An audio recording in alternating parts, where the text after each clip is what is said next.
I'm going to get started, at least with the introductions, and then hopefully our other folks will come on in a minute. My name's Gaynor. I own the school, and this is Family Fun for March. Hope everybody's enjoying this nice, mild weather we're getting. It's great. Spring is here. Hooray! So we are going to start off making our pasta dough, and I actually have a pasta machine. I'm going to show you how I'm going to use that. If you have one, that's great. But if not, you can roll it out by hand as well, and just do some of it now or some of it later, whatever you want to do. Here we go. Let's see. But we'll roll out some of it because it's kind of time consuming. So it's easiest to do this in a blender. In a food processor if you have one. If you don't, you can do it by hand, but it's a little quicker doing it in a machine. I am going to, as there's only two of us here, I'm going to make a half batch. So I'm going to work with 2 eggs because I'm not going to need all that extra pasta later on, and it really doesn't keep that well. I mean, you can roll it out, freeze it, but I'm not going to bother doing that. So if you've got your 4 eggs, you want to break your eggs straight into your food processor. If you're doing it in the food processor, all right, just like that. Now, the varying amounts of flour is because it'll really depend on how big your eggs are, which I know sounds silly, but they do vary a bit.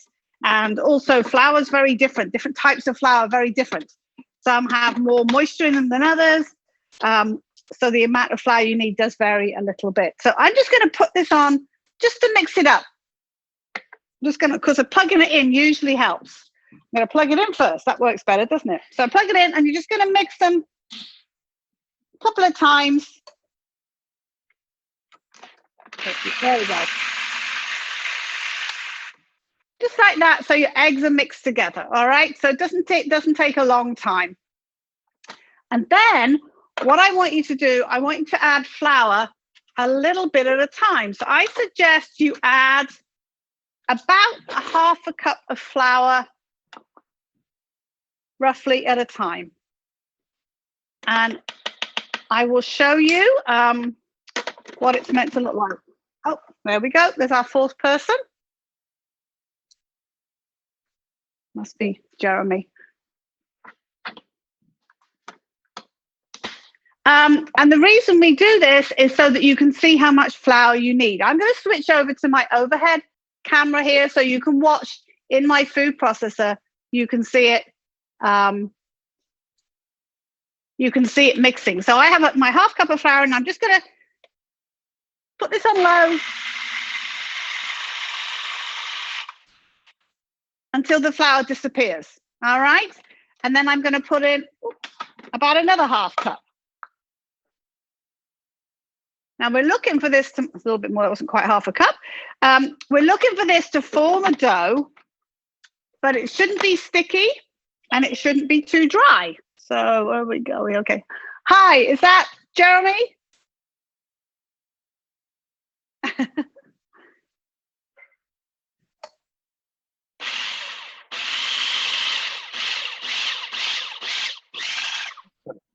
Those of you who've just joined us, we're just starting to make our pasta dough, all right?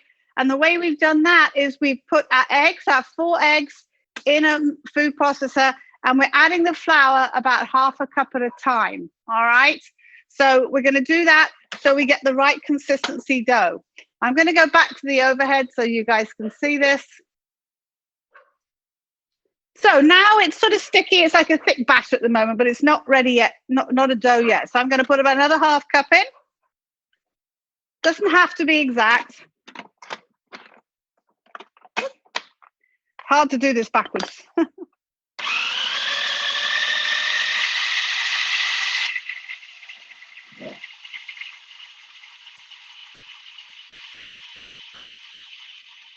And I'm letting this run a bit longer because it's a little drier now, and I want it to come together. All right. So hopefully, can you see that now that my dough has actually come together in a ball? All right. And that's what I want. Just coming together in a ball like that. Okay. And then I know that that's really enough enough flour in there for me to do it in the machine. What I'm going to do now is I'm going to take it out, and I'm going to see what it feels like, because if it's a little sticky, I'm going to add it. I'm going to add a little bit more flour. Hello, whoever just joined us. Was that Jeremy? Or Jeremy did the registration, I guess. We're just making our pasta dough, okay? So we've put our eggs into our food processor, and we've gradually added the flour, so we've got a dough that's very slightly sticky to my hand. All right? It feels a little sticky, but it's not sticking to my hand. All right? So what you need to do now is just make sure you get all that dough out. Sometimes you might get a little bit of buildup underneath there. That's okay, because you can wash this. And we've made the dough first because we are going to let it sit in the fridge for a little bit to relax a bit before we roll it out. So I have it like this. I'm just going to take this. I'm going to put it in a little Ziploc bag or plastic wrap, whichever, and I'm just going to pop it in the fridge to let it to relax. So I did a half recipe, which is 2 eggs and I had about a cup and about almost 2 cups of flour, nearly. But it really depends on what flour you're using as to how much flour you need, okay? So how did we do? You got your dough together? Kelly, I haven't spoken to you or seen you, but I'm assuming you're on with us. But if you have any questions, just unmute yourselves and ask me a question. Otherwise, it is good if you stay muted, because then we don't get each other's machinery noise, okay? So we'll pop that in the fridge, and then the next thing we're going to do is we're going to make our cupcakes, then make our frosting, and let that sit. And then obviously the cupcakes can cook and get cool while we're doing other things. All right. So as this is sort of Easter time almost, these cupcakes are kind of fun. They're birds' nests. You can even put little birds in them as well if you can find them. But I did get jelly beans, which actually look just like eggs because they're all speckled. They look like speckled eggs. So you can see here, but they're all speckly, just like little eggs. All right. So those we're going to do a little bit later. But for the cupcakes itself, the ingredients we have some flour, we have some baking powder, and some baking soda, some salt. Now you can put these ingredients all together in one bowl. All right, I have mine all together. My 10 tablespoons of flour, my half a teaspoon of baking powder, eighth of a teaspoon of baking soda, eighth of a teaspoon of salt, all in here mixed together. All right, because they're all going to get mixed together. And then we have 2 tablespoons of milk, 2 tablespoons of vegetable oil, quarter teaspoon of vanilla, 2 tablespoons of butter, quarter cup of sugar, and 2.5 tablespoons of egg. Now, how do we measure 2.5 tablespoons of egg? Well, what we do is we take an egg and we put it in a little bowl and we break it into the little bowl, and then we mix it up with a fork or a little whisk or something, and then we can use a measuring spoon to measure it out when we get to need the eggs. We want to have some of the white and some of the yolk in there, all right? So it's nearly a whole egg, because there are actually 3 tablespoons of filling in 1 large egg. So we're going to use most of this, but we're going to leave, you may even find it easier to take the half a tablespoon out and then add the rest. But we can do that in a minute, all right? So for this, we are going to do this I'm doing mine in my electric mixer, my stand mixer. If you have a hand mixer, that works as well. It's just as good. And if you have to do it by hand, then just a little bit more work. I'm just going to bring my mixer over here, pop him up on here, and then plug him in.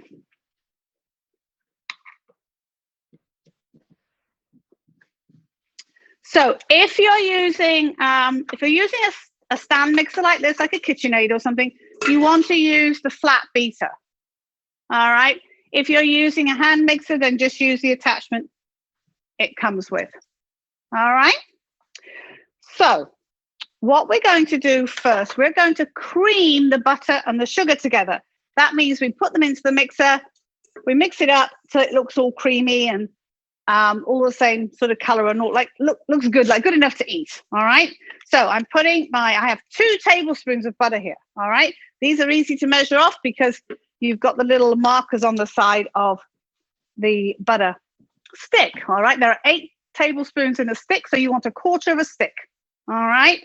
And then I'm going to add my sugar, my quarter cup of sugar. That's it. Can't read my own directions here. And I'm going to put that together and I'm going to cream those together with, it shouldn't take too long because it's quite a small amount.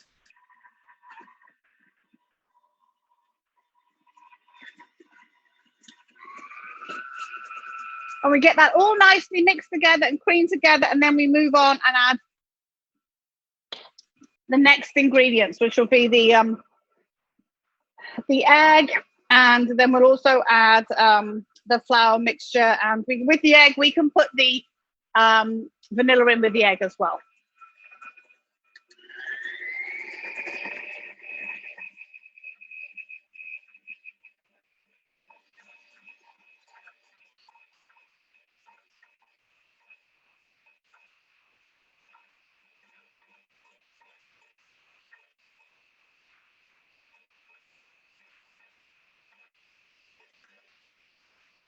Again, I'm going to switch over to the overhead one so you can see what it looks like. If I can get this on the right, please. There we go.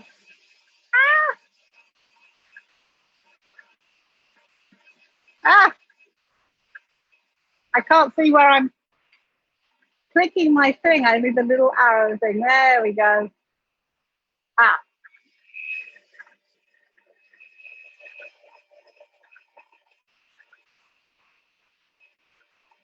So this is just going to make 6 cupcakes. I know it's not a lot, so you can double the recipe if you want to make more.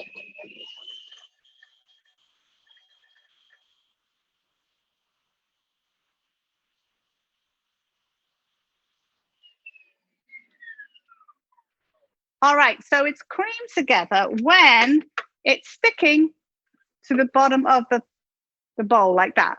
All right, so that's our creaming. So I'm going to put this back on now. I'm going to add, I have mixed here, I have my oil, my 2 tablespoons of milk, and my vanilla. All right, so I'm going to put them all in one container together like that. All right, and you'll see that it's funny because the milk will sink to the bottom and the oil sits on the top. It looks kind of funny. It looks like a bit like an egg stuck in there. All right, so I'm going to put my machine on low and I'm going to pour my filling in. Now I have a shield thing on top of this. I have to make sure I get it in the right hole, otherwise it'll go all over the place. And I'm going to slowly pour this in. And then turn my machine up a little bit so that it all mixes in together.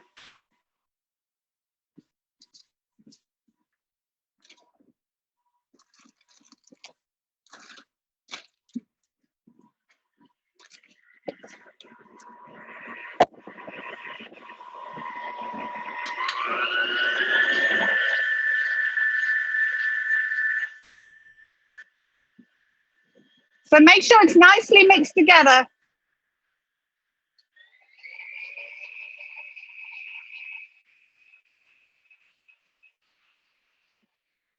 And now I'm going to add my egg. So as I said, we want 2.5 tablespoons of egg. So if you can take, I actually have a half a tablespoon measure, which is great. So I'm actually just going to take out half a tablespoon of my egg, and then I'm going to pour in the rest. That's probably the easier way of doing this, really. So I'm throwing that bit away. I have 2.5 tablespoons of egg here. I'm going to put the machine on low. I'm going to add my egg. And again, let that all mix together.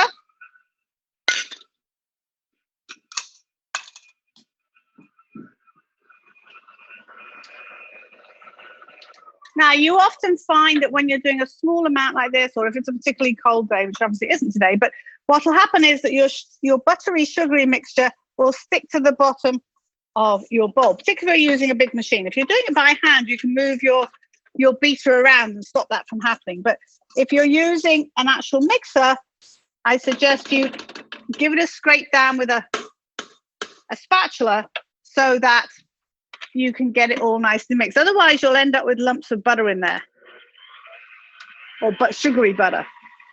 And we want to do that before we add our flour mixture, okay?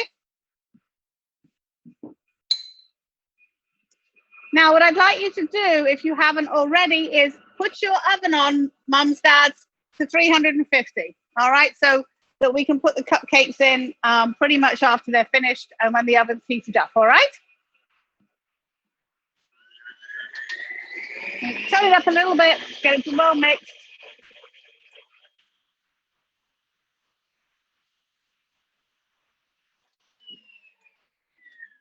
Now I'm going to start adding my flour. Now, if you are doing it in one of these and you don't have a guard like this, you want to be very careful how you add the flour, because you'll end up having a flour shower because the flour will go all over the place. So you want to put it on fairly low, and you want to add your flour a little bit at a time so that it doesn't all shoot up all over the place. It's the same if you do with a hand mixer, because otherwise it's going to go all over the place. All right, once you've got it all in, turn it up maybe one, and then let it all mix together.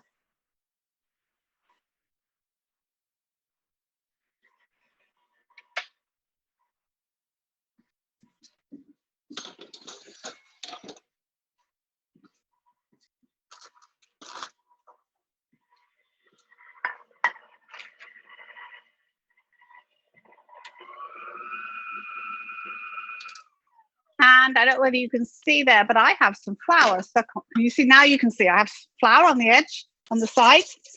So I'm going to push that down. Again, this is because I'm doing a small amount in this big machine. It does tend to get a little, it has too much room to move around in. All right, so that's why I need to kind of stop it and push it all down.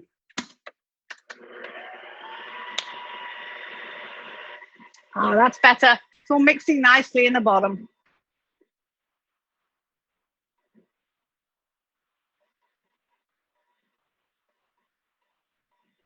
So just, I have my baking powder, my baking soda, and my salt in there, which I hope you do too.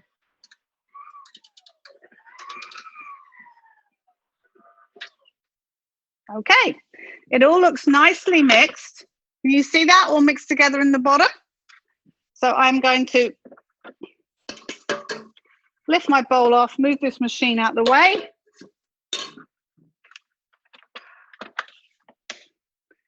This is a new machine I have. It's lovely, but the problem is it's got suction cups on, which is great, but trying to move it makes it very hard. So I have my mixture in here.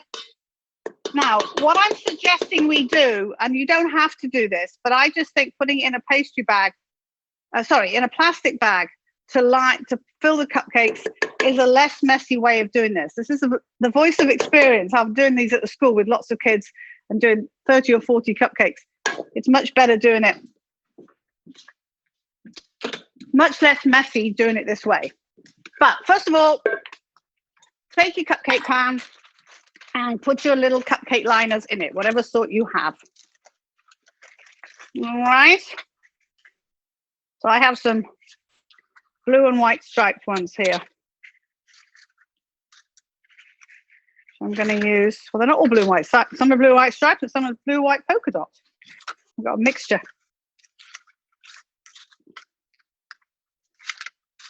Okay. So what I'm going to do with this, I am going to take a Ziploc bag.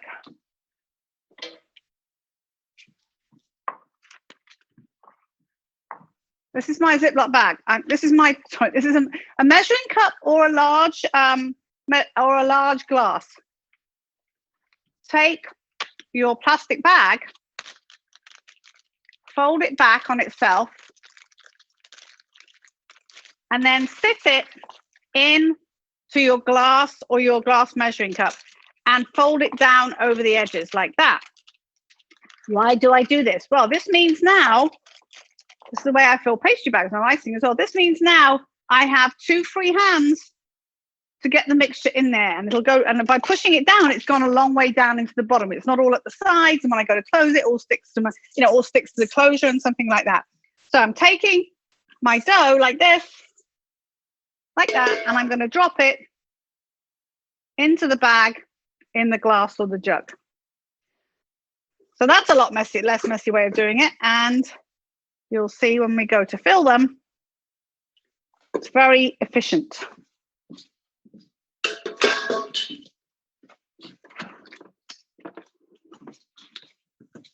So I'm going to lift my bag of dough out,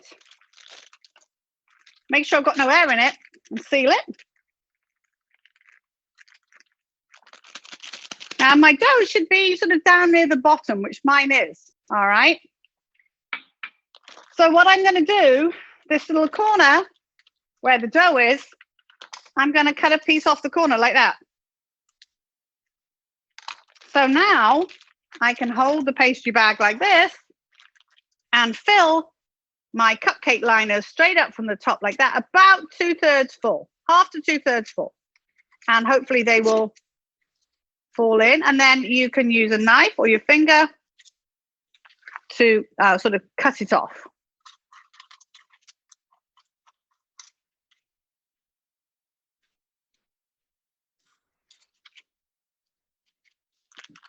And you can always go back and refill a little bit.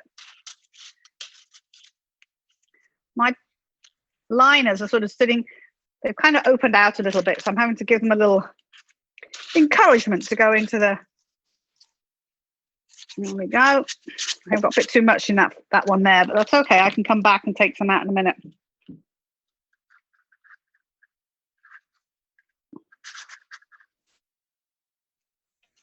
Squeeze this out now. I've got way too much in that second one. Whoop. Ah.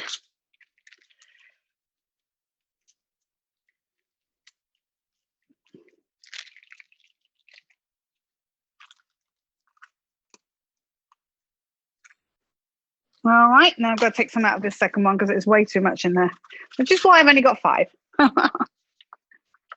Grab a little spoon.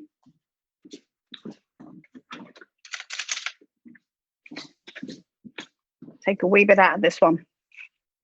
That would all, the problem is that if you put too much in, it all goes up over the top and you can't get them out of the pans because it goes up over the edge of the muffin top. And a wee bit out of this one.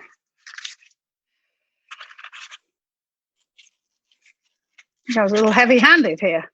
There we go. There we go.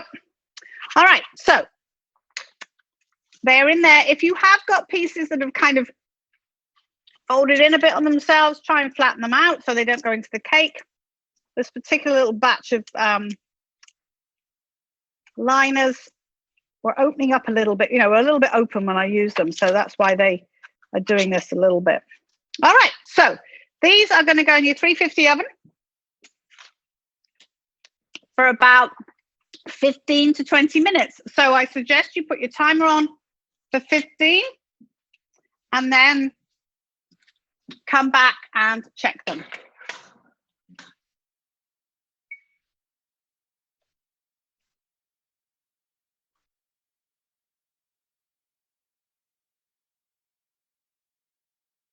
Because it will depend on your oven as to how long it takes.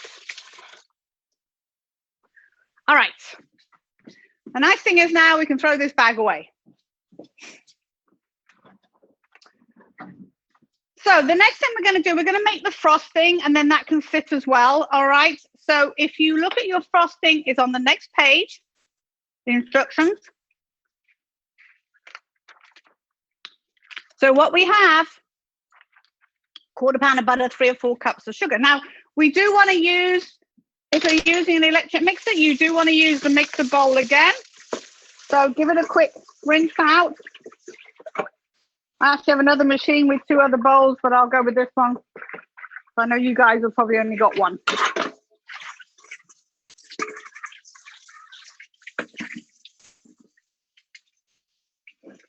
And then we are going to, now it looks like an awful lot of sugar, but it's funny that you need a lot of confection sugar. Otherwise, your buttercream is going to taste like butter, and we don't want that, do we?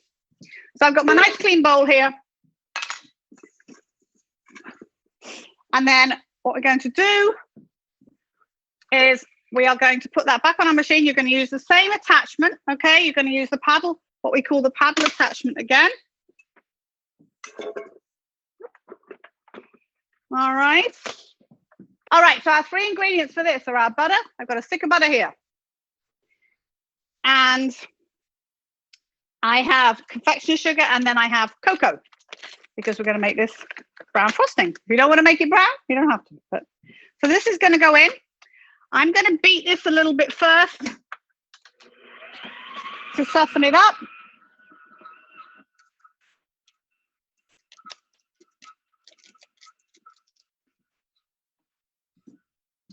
Now, again, just like with the flour, you want to add your confectioner's sugar a little bit at a time. Otherwise, you're going to be wearing it, okay?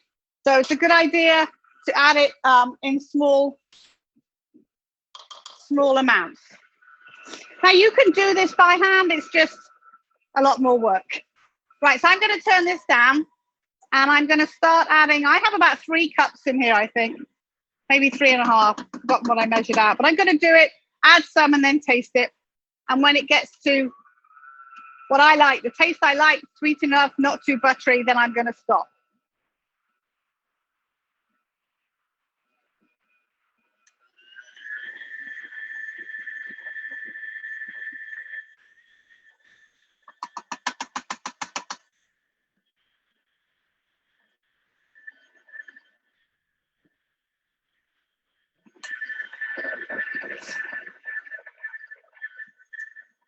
And the same thing, if you get stuff stuck on the side, then push it down. All right.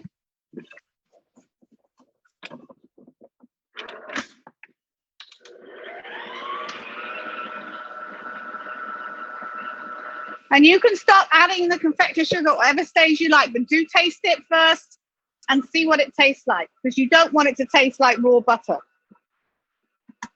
Not, you know, like just like butter, to say.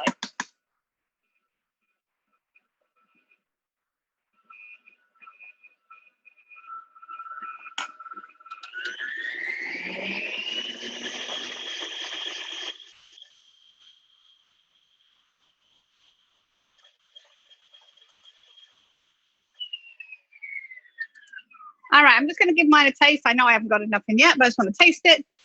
And I'm sure it's not.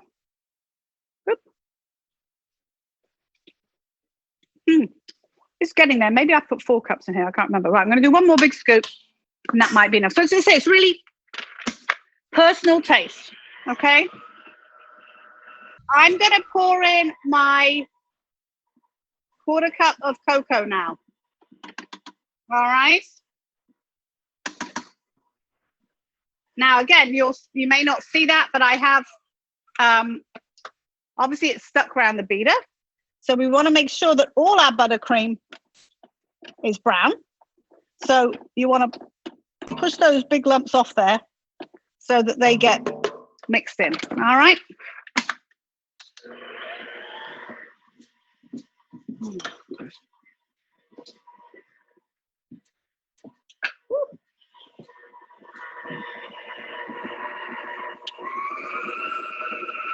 Oh, it's smelling really good.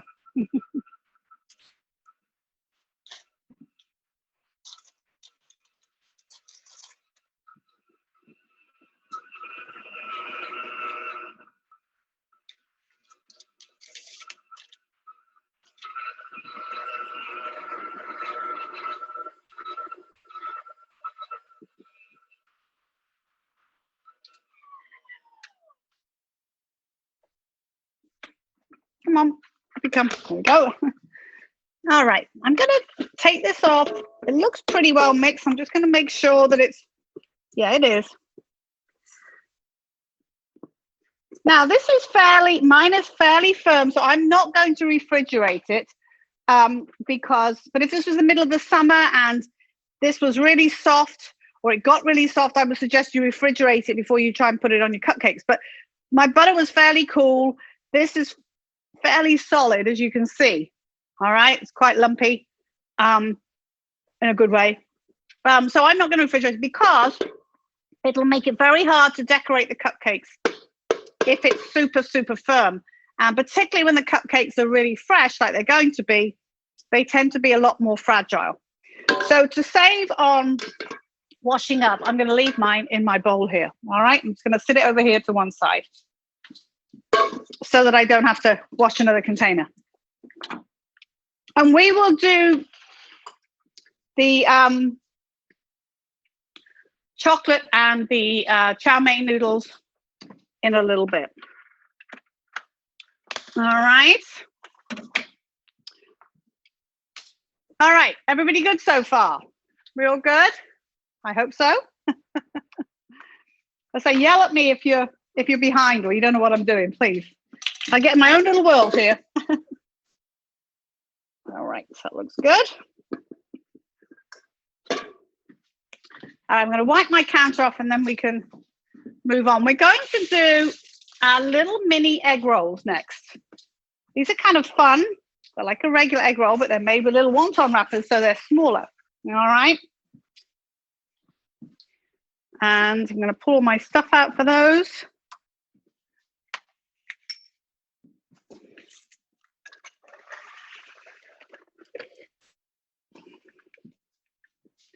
Now, I just have regular cabbage here because I had some in my fridge and I'm actually going away on Wednesday. So I thought, well, I might as well use up what I have. The regular cabbage works fine, but if you've got Napa cabbage, that's really, that's good too. All right, so it doesn't really matter whichever you use. I'm going to come back on screen for a minute, just so I haven't disappeared. All right, so here I have all together. I have brown sugar, I have sesame seeds, I have garlic, I have my wonton wrappers, I have rice vinegar, I have ginger, I have 2 lots of soy sauce for 2 different things, my cabbage, my red pepper, my carrots, my scallion, and my piece of pork, sliced pork right there. And then I have some chicken stock in here, more than I need. It's just I had a big container of it and it's right there.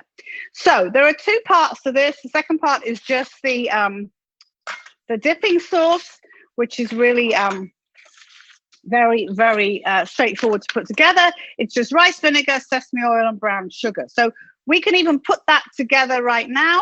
I have my brown sugar in a little glass bowl here, and I'm going to add my rice vinegar. Regular white vinegar or white wine vinegar would do as well. And then I'm also going to add my little bit of sesame oil. And also 2 tablespoons of soy sauce.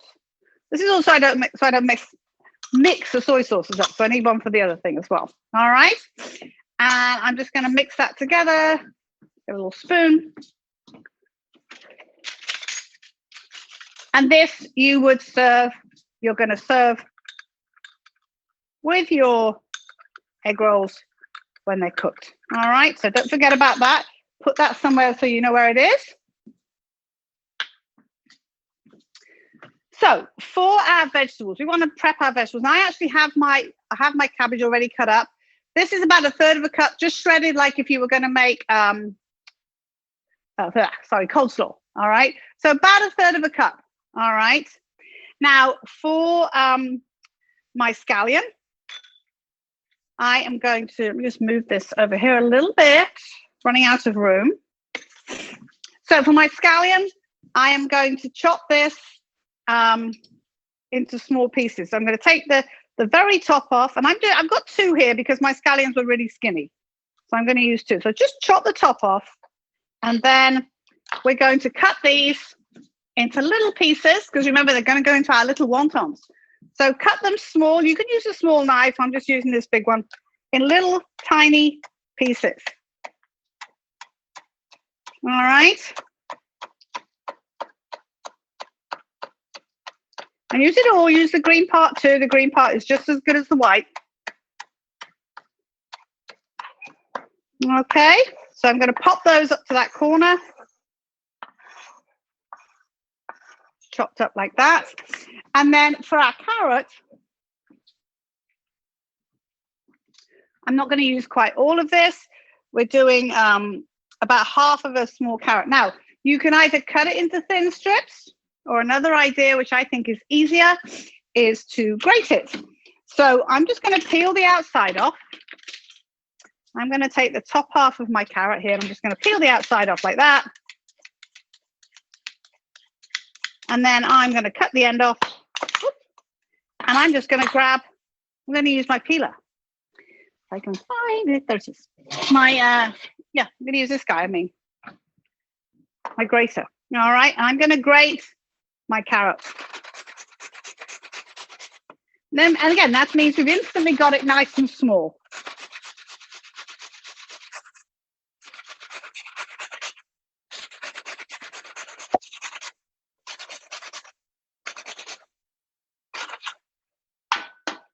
I've got about 1/3 of a cup as well, so about equal amount, all right? So I'm going to push this like that there. So that's our carrot. I have my dog sitting here and she likes carrots, so I'm going to give her the other half of the carrot. There you go, sweetheart.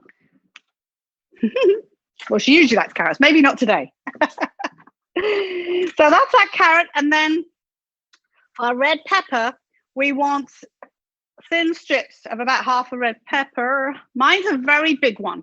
Got a huge red pepper here. So I'm just going to do about 1/3 of this, because look how big it is. It's huge. So I'm going to cut about 1/3 of it off like this. Now this you can't grate, really. It doesn't grate very well.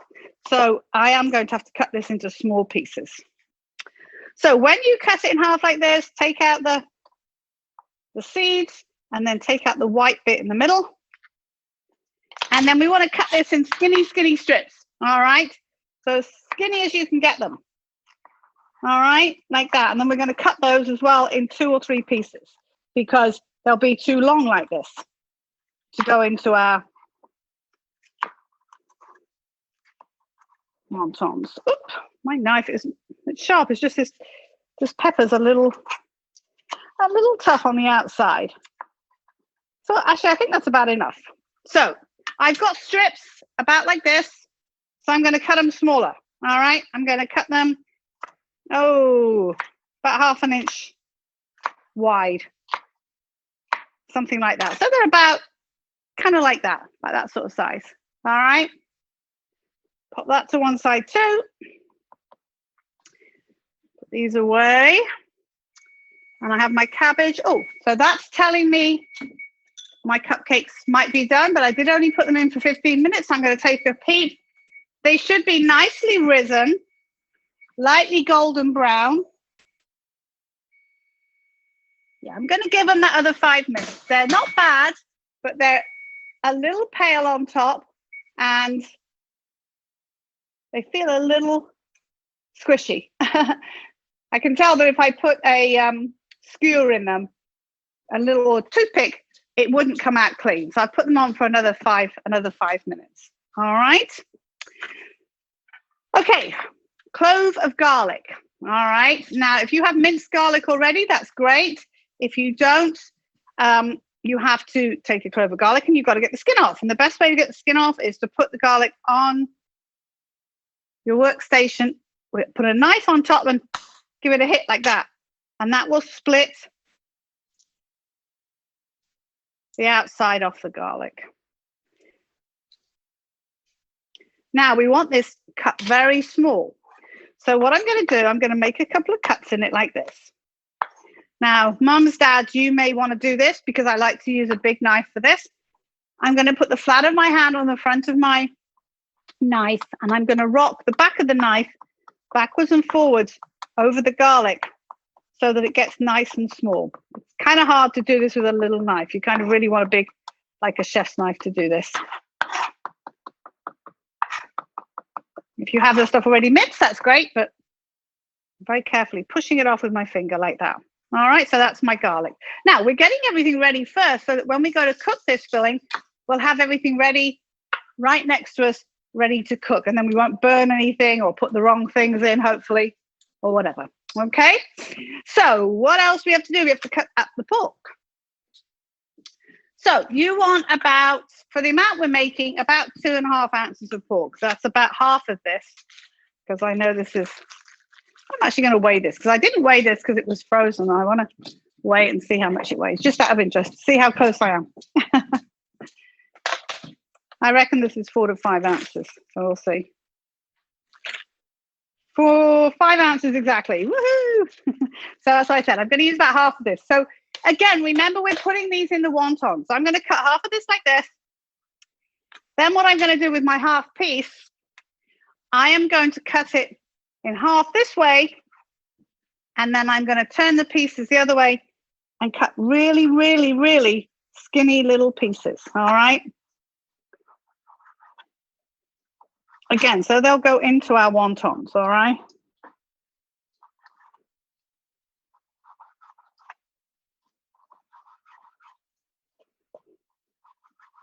And if some of your pieces look a little fat, even maybe cut them the other way as well. See, this one's a little fat here, so I'm going to cut it the other way as well. So I've got real thin, skinny little pieces. Actually, if you buy, sometimes you can buy them, you know, you can buy the stir-fry pork, which is already cut in slices, make it a little easier. You would have to cut them again. All right.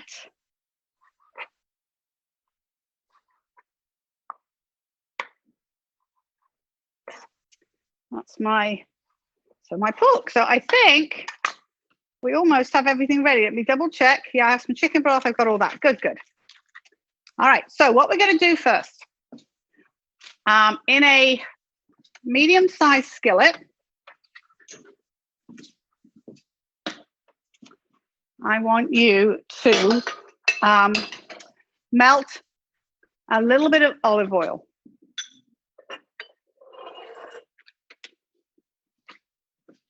All right, so about 2.5 tablespoons of olive oil, something like that, a little bit of olive oil like that. And we want to heat it up a little bit.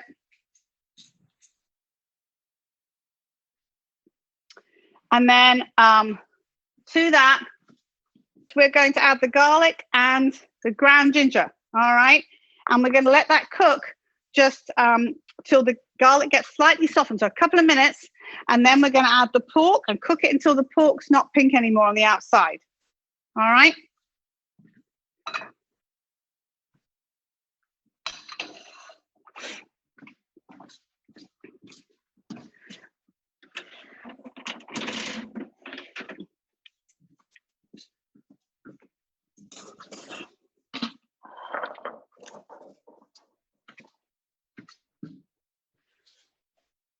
So you want to see a little bit, the fat moving a little bit, a couple of little bubbles on the top before you put your garlic and ginger in, all right? I've got a few little bubbles. I'm going to throw that in, make sure I get it all out of there. And then I'm going to throw in my garlic. And again, we don't want the garlic to burn, which is why I'm saying now turn it down to nice and low, all right? Because we want the garlic to soften, but we don't want it to burn.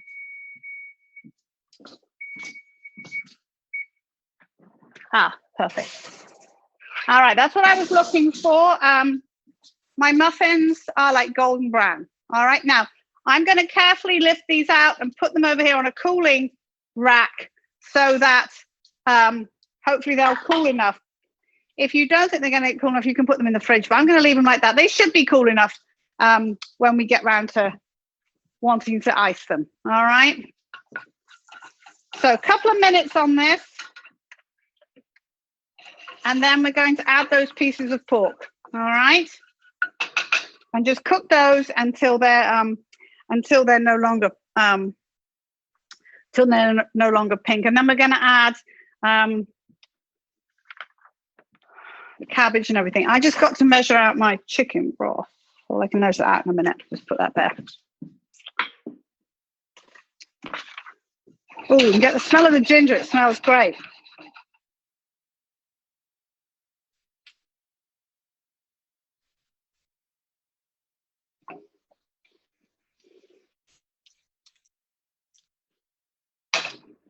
All right, so I'm going to put my pork in.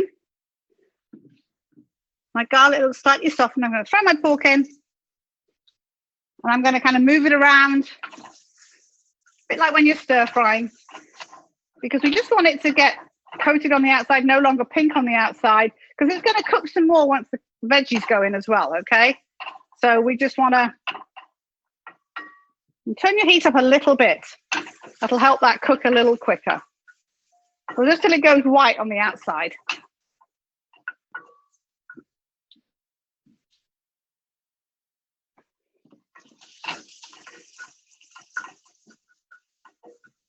All right.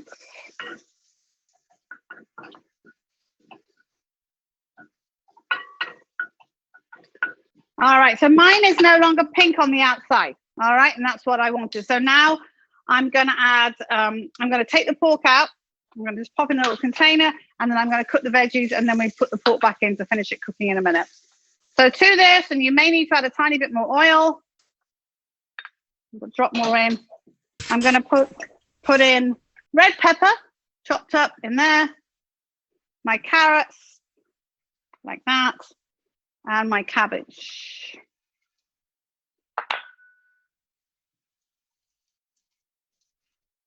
And my scallions. Here's what my scallions. So I'm going to let those cook for a couple of minutes.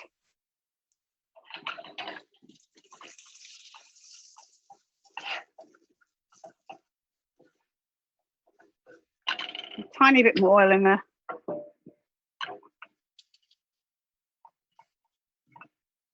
So we're going to let that cook till the veggies are soft, and then we're going to put the pork back in.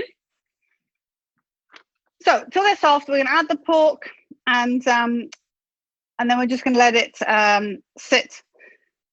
I'm sorry, then we're going to put the broth in. I'm sorry, put the broth in and the soy in. All right, and then let it cook for a few more minutes. All right. I did put my cabbage in ahead of time, but that's okay.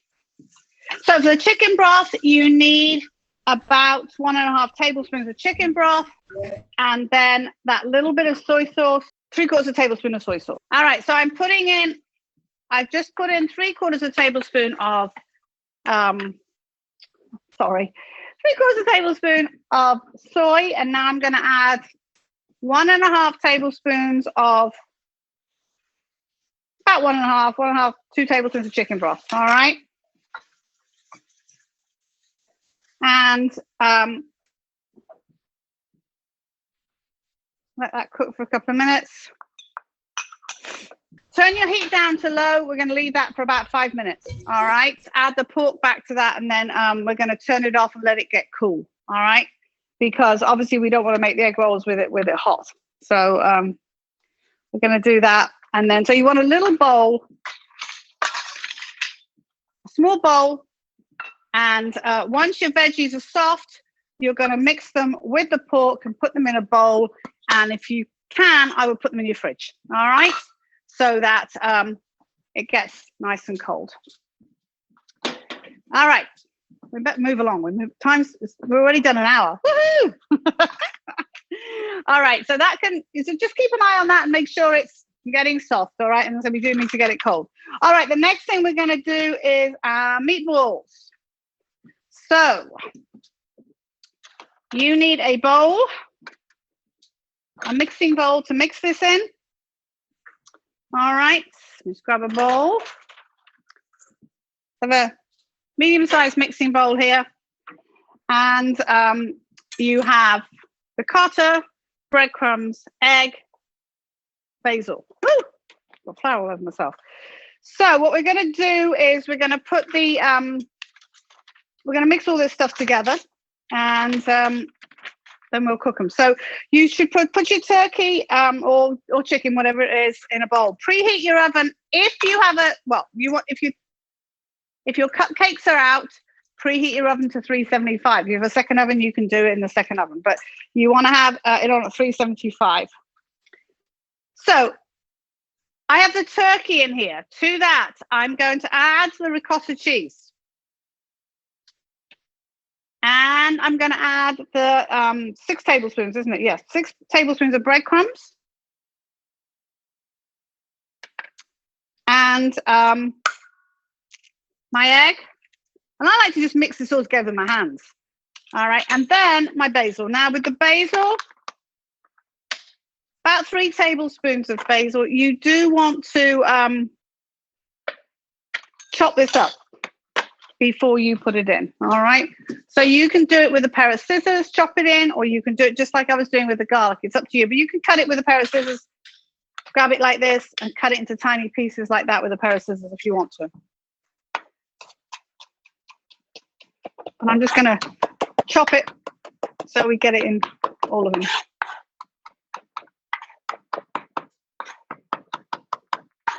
Now, the one thing, do I have? I do have, yes, I do have salt and pepper. I was going to say I haven't got salt and pepper on there, but I do. Now, the fun thing about these, we're just going to mix it all together with our hands, all right? So, get your hands stuck in there. It's very good for the skin, and mix them all together. Now, if your turkey seemed particularly wet, mine did a bit actually, you may want to add a few more breadcrumbs. And you can see that once you mix it. I can see that I'm going to need more breadcrumbs here because this feels a little wet. And I noticed when I put the turkey in, I probably should have drained it. It had originally been frozen, and obviously it got a little bit of moisture in there. So I'm going to add a little bit more breadcrumbs to mine. Yeah, so I'm just adding, so I've got the egg, the ricotta, breadcrumbs, basil, and then we want a little bit of salt and pepper, and I'm saying about 1/8 of a teaspoon of each. All right, roughly.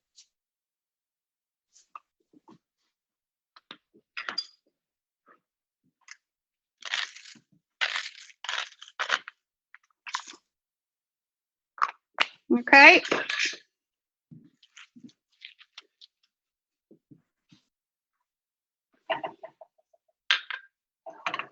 So just going back to the wonton filling, my veggies are nice and soft now. So I'm just going to put them in a bowl, and I am going to stick them in the fridge so that this mixture will cool. All right, because you don't want to put it hot into the wontons.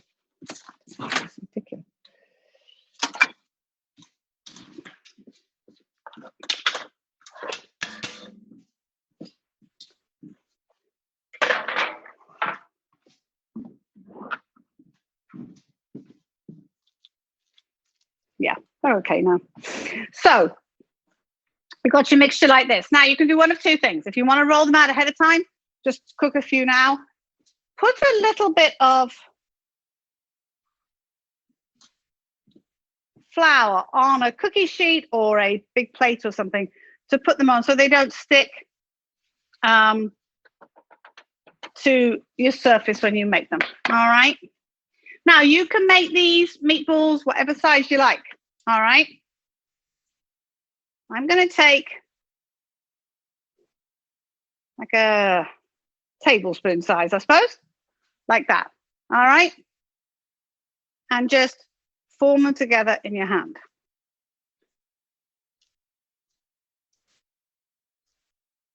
It's a little big, that one. Now, while you're doing that, double whammy here, what I would like you to do is to take a skillet, put a little bit of oil in the bottom, and we're going to start cooking these as we make them. All right. So put a little coating of oil on the bottom of the pan and put it over low, medium heat and let that heat up while you make a few more of these. All right. Because we are actually going to seal them in the oil and then they are going to go in the oven, which is what the 375 oven is for. So say you can make them as big or as little as you like. It's up to you.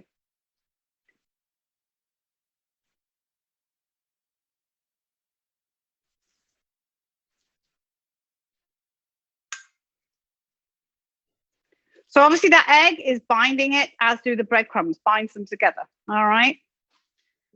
Make sure you've got enough oil to cover the bottom of your pan fairly generously so that they don't stick to the pan.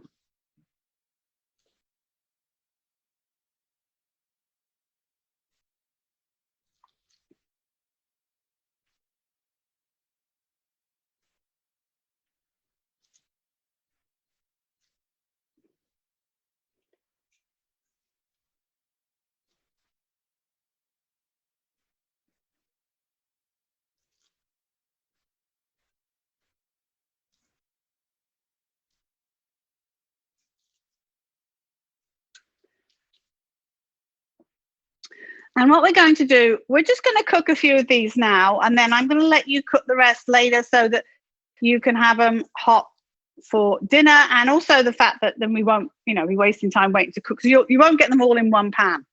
So we'll do one pan full, and then we will put those in the oven. You can reheat them, obviously, but I just want to make sure that we get everything done in the time we have.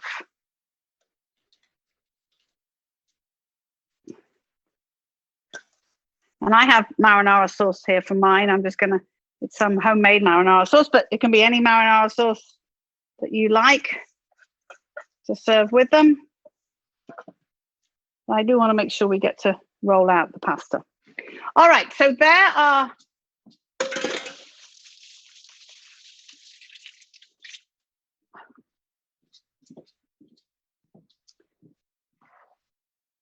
so if you have a few made, very carefully put them into your skillet. Make sure that they are far enough apart that you can get a slotted spoon or a spatula underneath them to pick them up. Now, all we're doing, we're going to brown them on one side, brown them on the other side, and then we are going to put them in our oven. All right. So I have just got, I'll show you guys, I've just got that many in there. All right, not too many. And I will do the rest of these later on.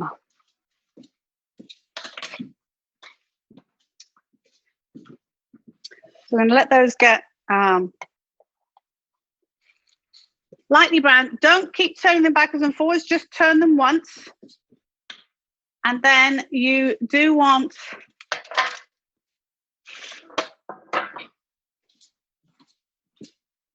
a cookie sheet to put them on, to put them in the oven. And with that, you want to cover it with some spray so they don't stick.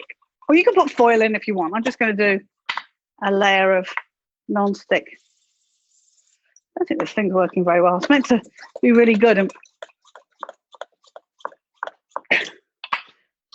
oh, that's better.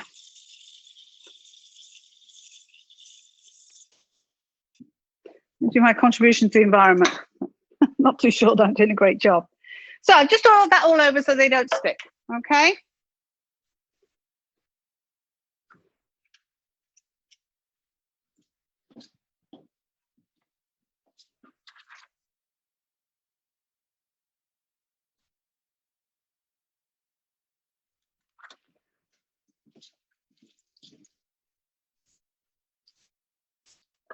So lightly brown on one side, turn over, lightly brown on the second side.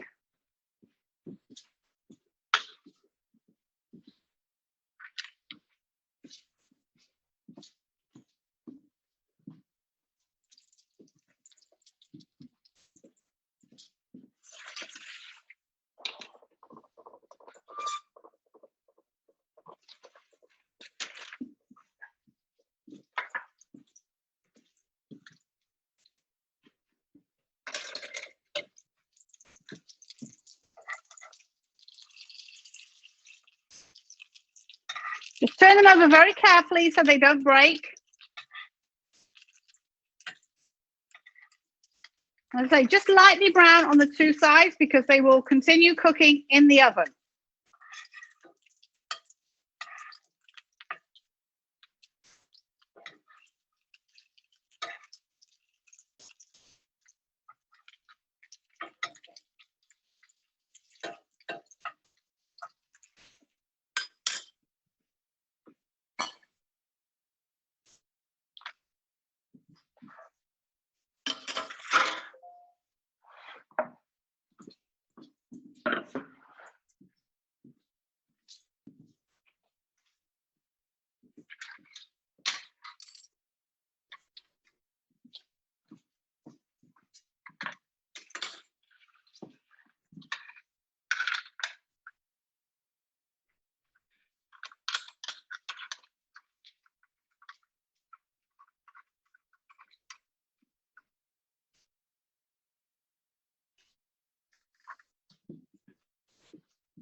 All right, so I'm going to put these few, I think, yes, they're brown. They look lovely.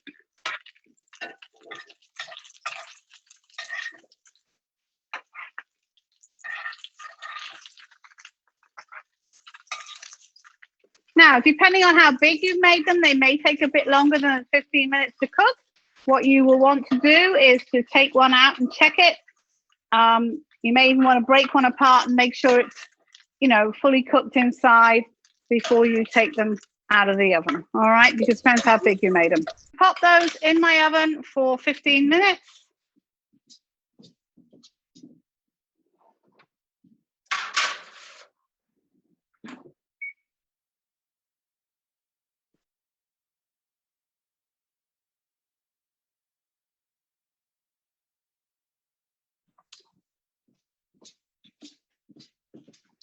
So about 15 minutes, and then I will check. And mine weren't that big, so hopefully they should be pretty good in that time.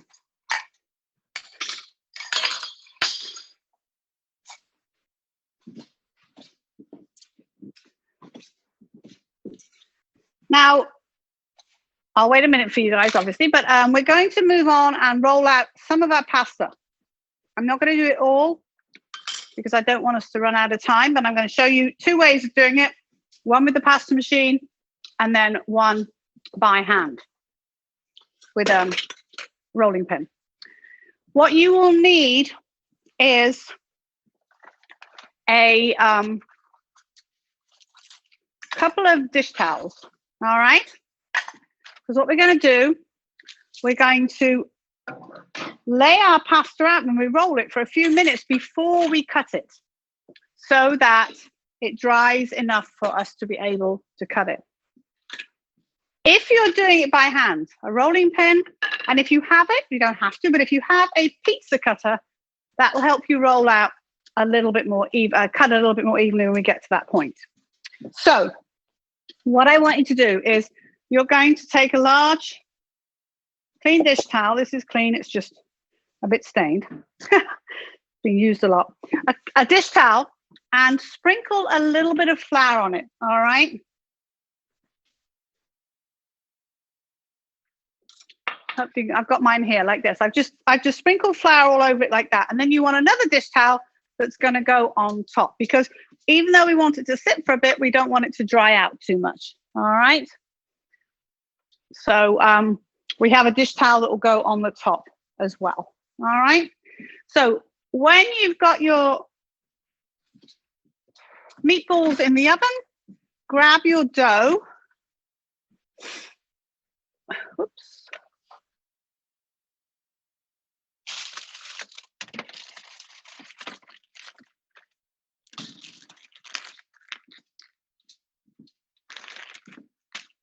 So this is my dough, and I have my extra flour here because I am going to need some of that. So who is using, is anyone using a pasta machine? All right, well, I'm just going to show you one piece in the pasta machine. And so if you want to buy one at some point, you can. I'll just do a little bit in there, then I'll show you by hand for the rest. So I'm going to cut this piece into 4 pieces. I'm just going to do a little bit like this, all right? Now, your dough will probably be sticky on the outside, and you're going to do the same when we flatten this out to roll it with a rolling pin. But I'm flattening it out a little bit like this, and I'm going to put some flour on both sides of the dough like this. Now, the pasta machine has different sizes on it. So you start off with it on, it has a roller, and you start off on the biggest side, and you roll it through here a few times. You start off rolling it 2 or 3 times and just folding it up like that, rolling it through again. I'm doing a really small bit because it just makes it easy, and folding it again like that, putting it through. And then what you do is you start to thin your dough out. You have your piece of dough like this. Now, there are numbers on the pasta machine, and as you go up or down a number, depends where it works, that little gap between the rollers gets smaller. So it will thin out your dough. All right. If I go down to the next number, it's going to thin out my dough a bit more. Now, if your dough feels like it's sticking a tiny bit, this feels a tiny bit sticky, And I do the same thing. Go like this and put a bit more flour on it. And then go down to my next number. And you can do 2 rolls on each one if you want. You don't have to. But you can see how it's gradually thinning the dough out. And you take it to your desired thickness. Depends what you're making. If you're making ravioli or something, you have it a little thicker. If you're making spaghetti, which is kind of what we're doing now, you keep it. You make it a little thinner. So this is, and again, it varies on each machine. And you really have to do a bit of trial and error on your own machine, but you get it rolled out like that. All right. So I'm going to lay this on my towel. And I'm going to cover it over with another towel.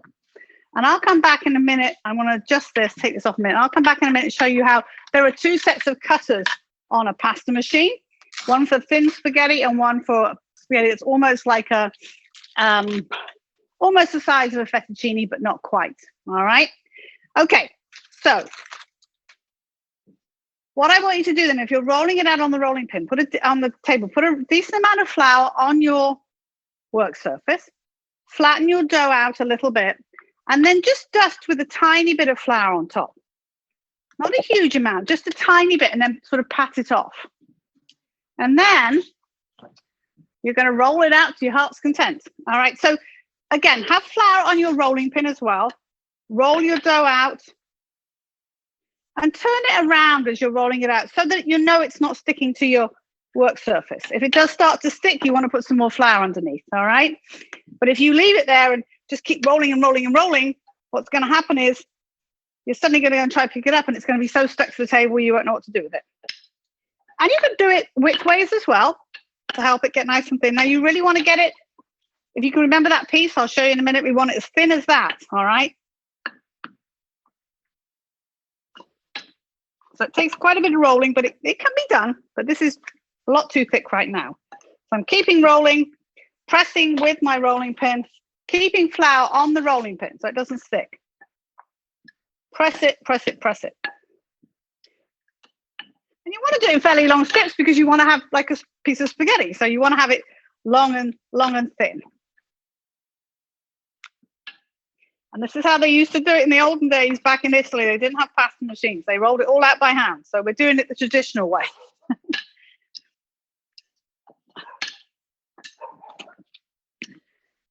I'm getting thin-ish on this side, but not quite as thin as I want.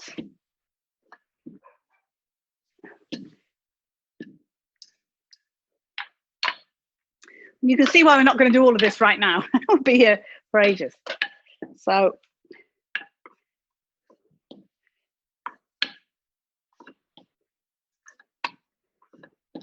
I've got a nice marble countertop here, granite countertop, which makes it, it's really nice for rolling out dough because it keeps my dough nice and cool. You can do it a bit at a time, then come have a rest and come back and do it later.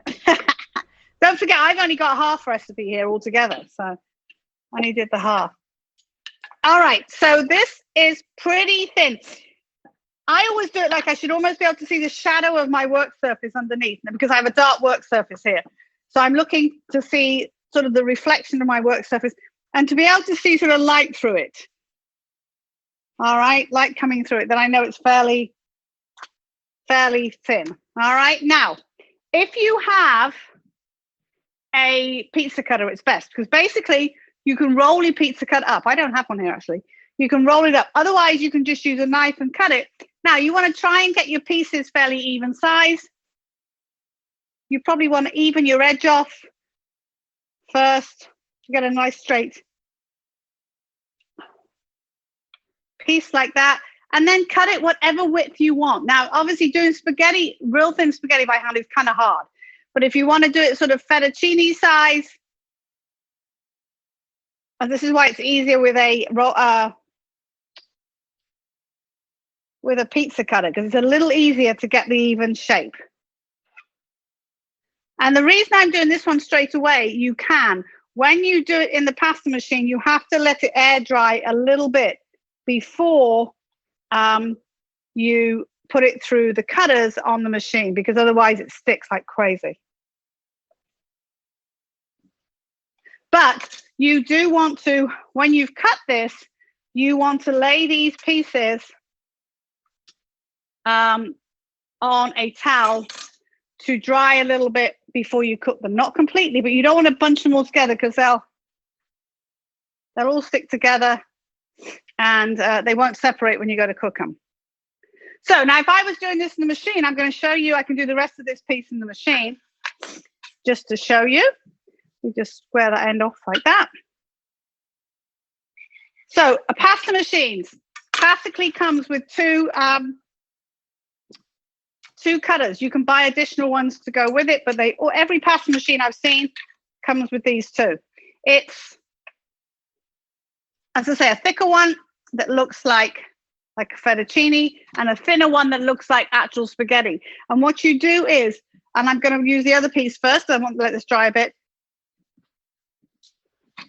This thing moves from one side to the other, and these machines are about $50 normally. I actually, if you go on something like eBay, I picked up two for $14 each that people are getting rid of. It's the sort of thing, if people don't want them, they just want to get rid of them, you can pick them up for a song. And you just wind it through, and you see, my pasta comes out this side already cut. Like that. Okay? So it's a skin, it's not really a fettuccine, it's somewhere in between. It's called a gittara, actually. All right? And if I do the other piece like that, hopefully this won't stick because it hasn't been drying that long. So as I say, if you're going to make pasta with any regularity at all, you probably want to invest in a machine because look how easy it makes it. But I didn't want to tell you how to buy a pasta machine for today's class. Ta-da! Okay. All right. How are we doing for time? Gosh. Time's running away with us. All right. I think I was a little ambitious with what we were going to do today. So, let's see how my cupcakes are. All right, I'm gonna put, let's see, my cupcakes are cool. So let's do our cupcakes next. All right.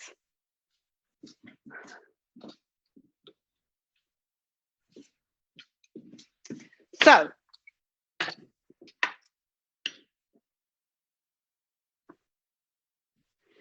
we're going to make the bird's nest bit. So what I want you to have for this, if you take a small pan, just melting chocolate basically, small pan, and a bowl of some sort that you can put on the pan, like what we call a double boiler, to melt your chocolate. All right. You want to put about 1 inch of water in here.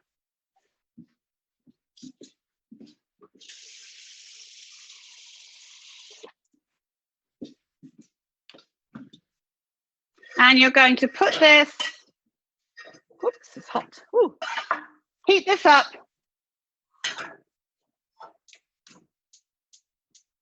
Till it starts to simmer. There we go. All right, so I have my bowl.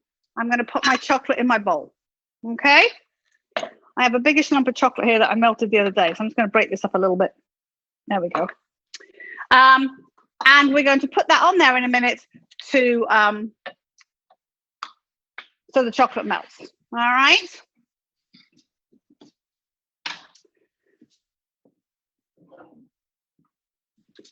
So the other thing you need for your bird's nest is a plate or a cookie sheet with a piece of wax paper or parchment on, so that when we mix these bird's nest bits in, we can put it on here and spread it out so it dries, so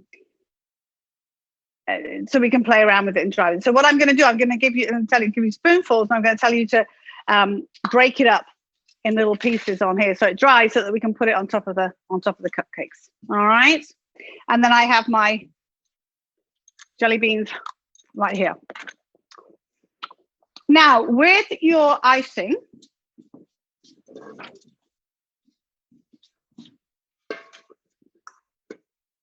You want a knife.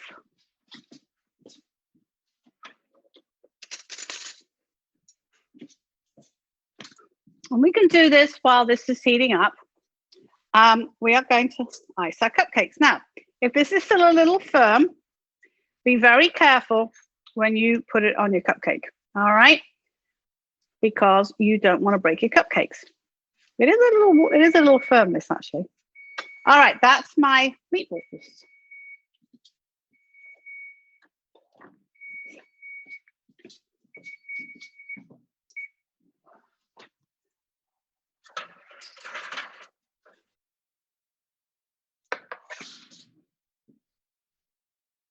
I'm going to give them a couple of minutes. They need a couple more minutes. Maybe they were bigger than I thought.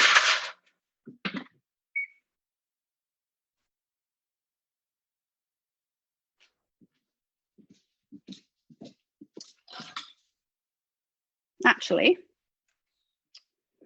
what I'm going to mix this around a little bit to soften it up a little bit.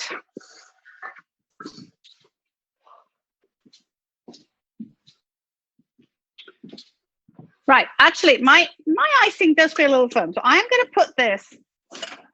I don't want to break my cupcake, so I'm going to put my icing in a little glass bowl, and I'm going to pop it in my microwave for about 10 seconds, and then see how it is, because it's a little firm to add on to spread.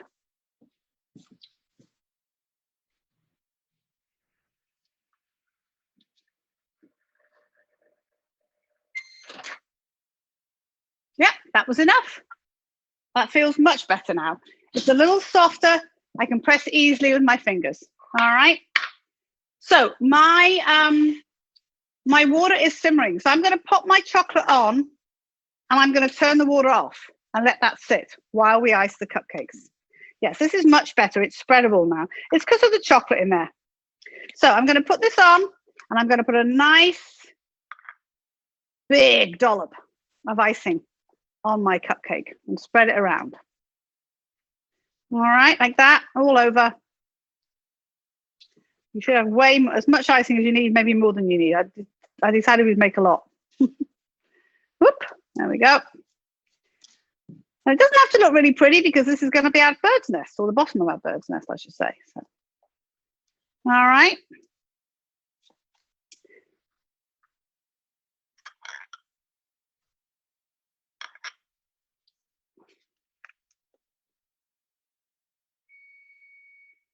All right, I'm coming. Should have put them on for more than 2 minutes more, I guess. Ah.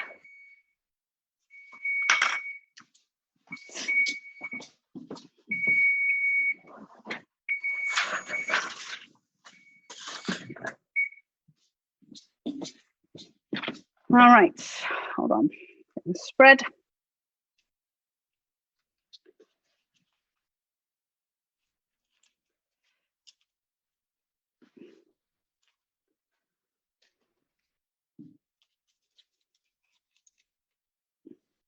So give your chocolate a stir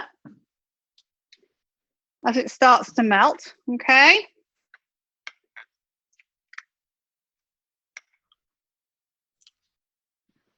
So that it melts fairly evenly and all gets nice. It should all look soft and fluidy, like nice melted chocolate sauce, okay?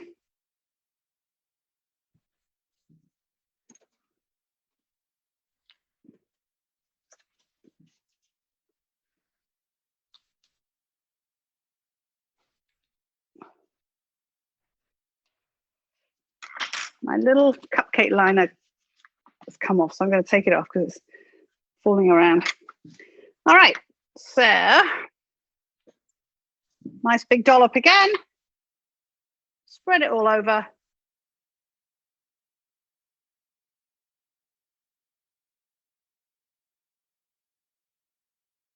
Oops, there we go.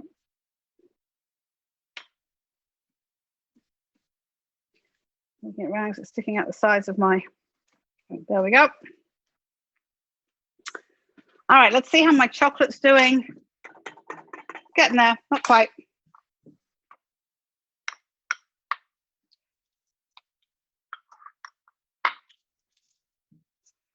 Well, my papers are coming off. I'm just going to take them off. Some of these papers are just making it more difficult to get my icing on. So I'm just taking them off.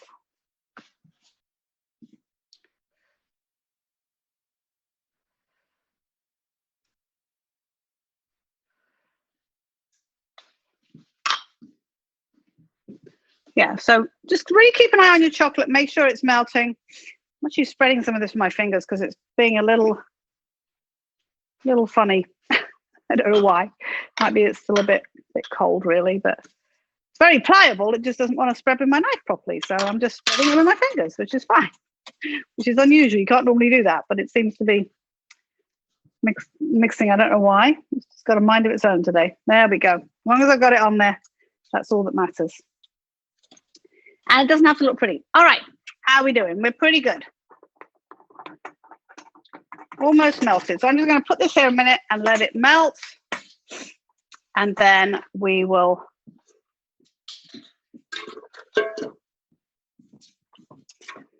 hope nobody's any mad rush to dash off because we're going to run over a little bit. But so the important thing is the reason why we melt it like this is to stop the chocolate going lumpy and tightening, which means it doesn't work. It just goes all like brown glue. It's horrible. All right, so mine is all melted. So I'm going to take, I've got a bit more here than I need actually. I'm going to take my chow mein noodles, put them in here like this. Very carefully take this bowl off here because it's going to be hot and hold it with a towel. And then coat these all over with the chocolate. This is a nest, all right? A couple more in there actually. So this is going to be our brown nest. So that's why they all want to be fully covered with chocolate. So you can't see any of the light brown bit. There we go. And then take one, dip them out on your towel, on your wax paper or parchment, and then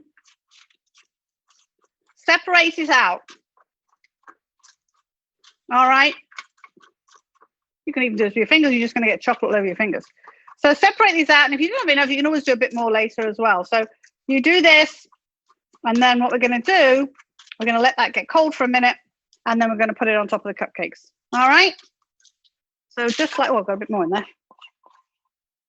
All right.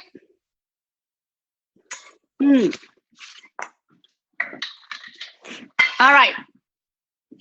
I know we're running a bit late, but let's just do a few of those egg rolls and cook them. And then you guys can finish the rest a little later. All right, so get your filling out and your wonton wrappers. And the other thing you need is a little pastry brush and a little bit of water in a bowl. Any, doesn't matter, just so we can wipe the wonton wrappers, coat the wonton wrappers with it. All right. As long as I can find my wonton wrappers, we'll be okay. Sesame seeds. You can either sprinkle them on, I'm going to put some in with this filling so I don't forget. All right. You don't have to use them if you don't want to. Now I have to find, oh, there they are. My wonton wrappers. All right, so these little guys, and you can freeze these and unfreeze these. They work great, okay? So let's do a few of these. So what I want you to do, while we're doing these, take a skillet, put a little bit of oil in it, and we'll cook a few of these, all right? I'm gonna grab some canola. We'll cook a few while we're making some of the other ones. So a little bit of oil in the bottom of a skillet, all right? Gently heat it while we're making these. Got you multitasking, haven't I? All right, so I suggest you, let's do one of these at a time first, okay? I'm gonna switch to the overhead thing so you can see how I'm doing these. We're basically folding them up like a regular egg roll. They're a little fiddly because they're small. So I'm going to show you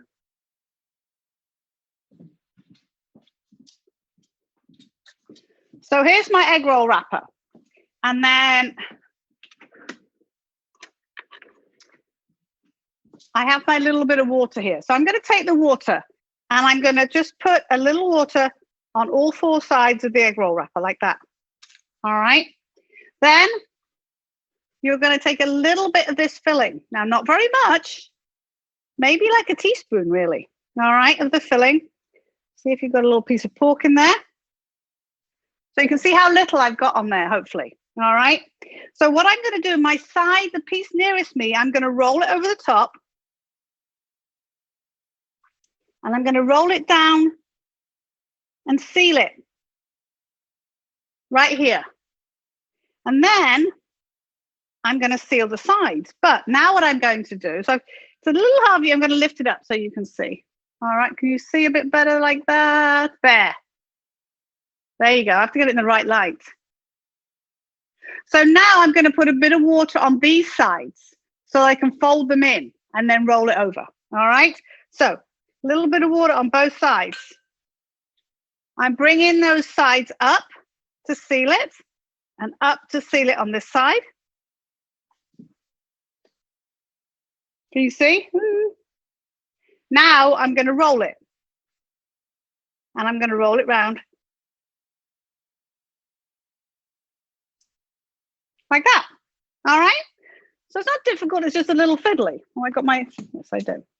So I'm pulling the sides up on both sides, which I think is exactly what you did. And then I'm just rolling it over like that. All right?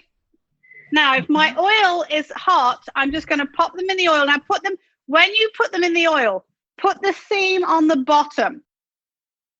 Put the seam bit on the bottom first. All right? And then they won't pop open. I tell you, guys have done a stellar job today. I looked at what I put on the menu today. I was like, oh my gosh, we're never going to get all that done. I'm usually pretty good timing wise. I looked today and nearly had a fit. So I can't imagine how you guys felt.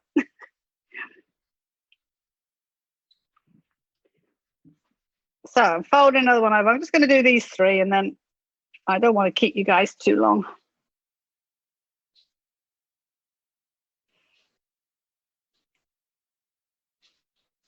I'm just going to press them a little bit to seal them, all right? So I'm going to pop those 3 in. Now, cooking your pasta. I think we're going to skip doing that, but I'm going to tell you what you do, all right? Because I don't really think you need to do this with me now, and I'm sure you don't need me to keep you. So what we're doing to serve, you would, we come back to the camera.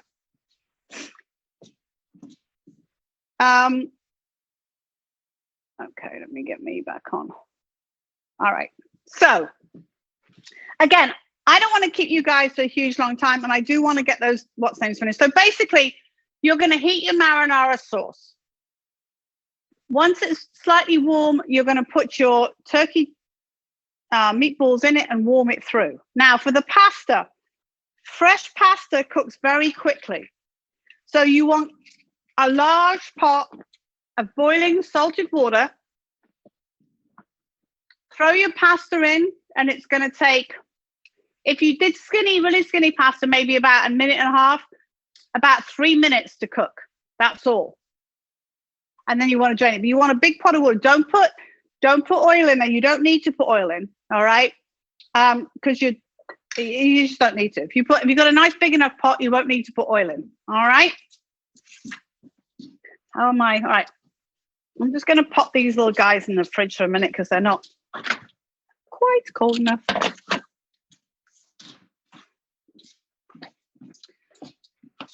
So those are my very unattractive finished meatballs, only because I haven't taken them off the tray. All right. And I'm going to break one open and make sure it's cooked inside. Yes. So just make sure it's all white inside. And then you know they're cooked. And bear in mind, turkey cooks quickly, also dries out very quickly. So you don't want to cook it for too long. All right. All right, the little egg rolls, brown on one side, turn them over. Our filling is all cooked. So we're just basically cooking the egg roll or the wonton itself. That's it. All right. Okay.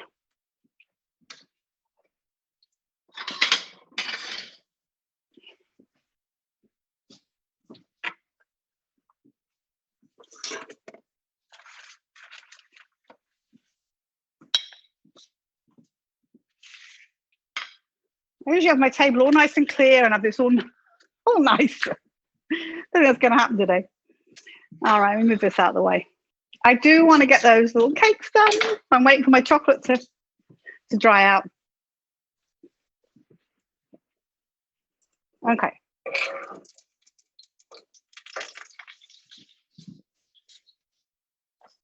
So little egg rolls, golden brown on both sides. That's all it needs, all right?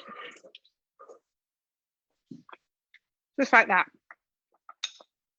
So that are those are our meatballs. I hope my chocolate's nearly dry.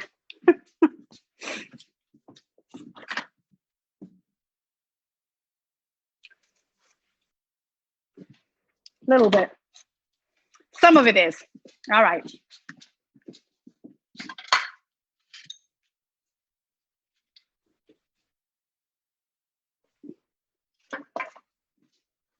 Okay, so for your cupcakes, what you're going to do is you're going to take some of this mixture and place it on your cupcakes. Some of mine's still a little bit wet, but that's okay. I would, if I were you, I'd let it get nice and dry first. Kind of just position it on the top like that. Very sort of random. And then pop your little eggs in on top. Again, 1, 2, 3, whatever you want to do, really. All right, I'm going to put a little bit more chocolate around that side. So it looks like there we go, like that. Oop. So they just sort of look like, just like that. All right. Again, some of this is a bit, it needs to dry out a little bit more. You can even just put one big lump in the middle and just stick one egg on it or something if you want to. Stick one egg on the top like that. All right. So really, however you want to do them. All right. Okay, guys, I think I've kept you long enough. Yes, I have. You got a lot to do the rest of the afternoon. Me too. So have fun with this. All right. Bye-bye, guys. Take care. Bye. Bye. Bye.